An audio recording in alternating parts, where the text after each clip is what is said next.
കർണാടകയിലെ BJP. MLA. മുനിരത്നത്തിനെതിരെ കൂട്ടബലാത്സംഗം, മുഖത്ത് മൂത്രമൊഴിക്കൽ, ദോഷകരമായ വസ്തു കുത്തിവെക്കൽ എന്നീ ഞെട്ടിക്കുന്ന ആരോപണങ്ങളുമായി 40 വയസ്സുള്ള ഒരു സ്ത്രീ രംഗത്ത് വന്നു. ഈ പരാതിയിൽ ബംഗളൂരു പോലീസ് എഫ്ഐആർ രജിസ്റ്റർ ചെയ്തിട്ടുമുണ്ട്. വടക്കു പടിഞ്ഞാറൻ ബംഗളൂരുവിലെ പോലീസ് സ്റ്റേഷനിലാണ് RMC യാർഡ് പോലീസ് സ്റ്റേഷനിലാണ് മെയ് 21-ന് പരാതി നൽകിയത്.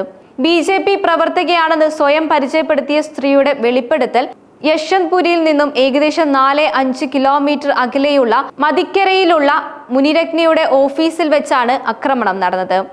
MLA-യുടെ നിർദ്ദേശപ്രകാരം തനിക്കെതിരെ വ്യാജമായി ചുമത്തിയ ക്രിമിനൽ കേസും റദ്ദാക്കാൻ സഹായം വാഗ്ദാനം ചെയ്ത് മുനിരത്നയുടെ സഹായികൾ തന്നെ അവിടെ എത്തിക്കുകയായിരുന്നുവെന്നും അവർ മൊഴി നൽകി. ഓഫീസിൽ പ്രവേശിച്ച ശേഷം മുനിരത്നയും 2 കൂട്ടാളികളും ചേർന്ന് തന്റെ വസ്ത്രം അഴിപ്പിക്കുകയും മകനെ കൊല്ലുമെന്ന് ഭീഷണിപ്പെടുത്തി ബലാത്സംഗം ചെയ്യാൻ പുരുഷന്മാരോട് ഉത്തരവിടുകയുമായിരുന്നു ചെയ്തത്. സംഭവത്തിൽ MLA തന്റെ മുഖത്ത് മൂത്രമൊഴിക്കുകയും ചെയ്തു എന്ന് സ്ത്രീ പരാതിപ്പെട്ടു. പിന്നീട് 4മതൊരാൾ മുറിയിൽ പ്രവേശിച്ച് മണിരത്നയ്ക്ക് ഒരു വെളുത്ത പൊടി നൽകുകയും ചെയ്തു. അതിൽ നിന്നും സിറിഞ്ചെടുത്ത് അജ്ഞാതമായ ഒരു പദാർത്ഥം തന്റെ ശരീരത്തിൽ കുത്തിവെച്ചു എന്നും FIR-ൽ രേഖപ്പെടുത്തിയിട്ടുണ്ട്. ആ വർഷം ജനുവരിയിൽ തന്നെ ആശുപത്രിയിൽ പ്രവേശിച്ചതായും ഭേദപ്പെടാത്ത ഒരു വൈറസ് കണ്ടെത്തിയതായും യുവതി പറയുന്നു. ലൈംഗികാക്രമണത്തിനിടെ നൽകിയ കുത്തിവെപ്പാണ് ഇതിന് കാരണമെന്ന് അവർ വിശ്വസിക്കുന്നു. മെയ് 19-ന് ഗുളികകൾ കഴിച്ച് ആത്മഹത്യക്ക് ശ്രമിച്ചതിനെ തുടർന്നാണ് പോലീസിൽ പരാതി നൽകാൻ അവർ മുൻകൈയെടുത്ത് വന്നത്.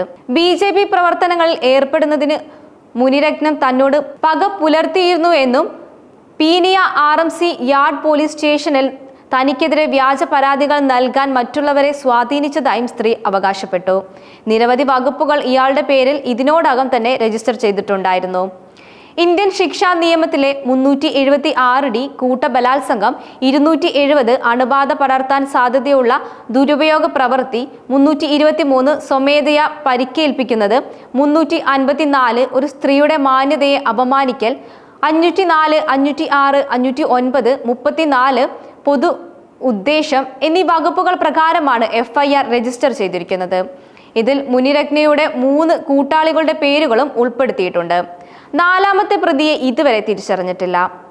അഴിമതി കേസുകൾക്ക് പിന്നാലെ ബലാത്സംഗ കേസും ഇതിനു മുമ്പും ഇദ്ദേഹത്തിന്റെ പേരിൽ ഉണ്ടായിരുന്നു. ആ കേസിന് സമാനമായ കേസാണ് ഇപ്പോൾ രജിസ്റ്റർ ചെയ്തിരിക്കുന്നത്. കർണാടക നിയമസഭാ സ്പീക്കർ മുനിരത്നയ്ക്കെതിരെ അഴിമതി ആരോപണങ്ങളിൽ അന്വേഷണം തുടരാൻ ഔദ്യോഗിക അനുമതി നൽകുന്നതിനെ തുടർന്ന് അദ്ദേഹത്തിനെതിരെ ഫയൽ ചെയ്യാനിരിക്കുന്ന അഴിമതി കേസിന് പുറമെയാണ് ഈ പുതിയൊരു FIR കൂടി രജിസ്റ്റർ ചെയ്തിരിക്കുന്നത്. വടക്കൻ ബംഗളൂരുവിലെ മല്ലേശ്വരം പ്രദേശത്തെ വൈലിക്കാവൽ പോലീസ് സ്റ്റേഷനിൽ രജിസ്റ്റർ ചെയ്ത അഴിമതി കേസിൽ ഒരു കരാറുമായി ബന്ധപ്പെട്ട് MLA 36 ലക്ഷം രൂപ കൈക്കൂലി ആവശ്യപ്പെടുകയും 20 ലക്ഷം രൂപ സ്വീകരിക്കുകയും ചെയ്തുവെന്ന് ആരോപിക്കുന്നു. 1988-ലെ അഴിമതി നിരോധന നിയമത്തിലെ സെക്ഷൻ 17A പ്രകാരം ഫയൽ ചെയ്ത പ്രാഥമിക അന്വേഷണത്തിൽ തെറ്റ് ചെയ്തതിന് തെളിവുകൾ കണ്ടെത്തിയതായും റിപ്പോർട്ടുണ്ട്. കൂടുതൽ അന്വേഷണത്തിന് CID ഡയറക്ടർ ജനറൽ അനുമതി തേടിയിരുന്നു. ഇപ്പോൾ അത് ഔദ്യോഗികമായി അനുവദിച്ചിരിക്കുകയാണ്. മണിരത്നത്തിനെതിരായ ആദ്യത്തെ ബലാത്സംഗ കേസല്ല ഇത്. 2024 സെപ്റ്റംബറിൽ 40 വയസ്സുള്ള മറ്റൊരു സ്ത്രീ 2020-നും 2022-നും ഇടയിൽ മുനിരത്നയ്ക്കെതിരെ ആവർത്തിച്ചിട്ടുള്ള ബലാത്സംഗ കേസ് ചുമത്തിയിരുന്നു. മുനിരത്ന ക്രിമിനൽ ഗൂഢാലോചനയ്ക്ക് തന്നെ നിർബന്ധിച്ചതായും HIV ബാധിതരായ സ്ത്രീകളെ ഉപയോഗിച്ച് രാഷ്ട്രീയക്കാരെ ഹണി ട്രാപ്പിൽ കുടുക്കുന്നതായും ആരോപിച്ചിരുന്നു. ആ കേസുമായി ബന്ധപ്പെട്ട് 2024 സെപ്റ്റംബർ 19-ന് കഗലിപുര പോലീസ് സ്റ്റേഷനിൽ മറ്റ് 6 പേരെ ഉൾപ്പെടുത്തി കേസ് രജിസ്റ്റർ ചെയ്തിരുന്നു. ബി.ജെ.പി. MLA മുനിരത്നയ്ക്കെതിരെ ഈ പുതിയ ആരോപണങ്ങളെക്കുറിച്ചും നിങ്ങളുടെ അഭിപ്രായങ്ങൾ എന്തെന്ന് പറയാം. ഇത്തരം രാഷ്ട്രീയ കേസുകൾ ഒരു വിധത്തിലുള്ള ന്യായവും നീതിയും മറ്റുള്ളവർക്ക് ലഭിക്കാതെ പോകുന്നു എന്ന കാര്യം കൂടി ചിന്തിക്കേണ്ടിയിരിക്കുന്നു.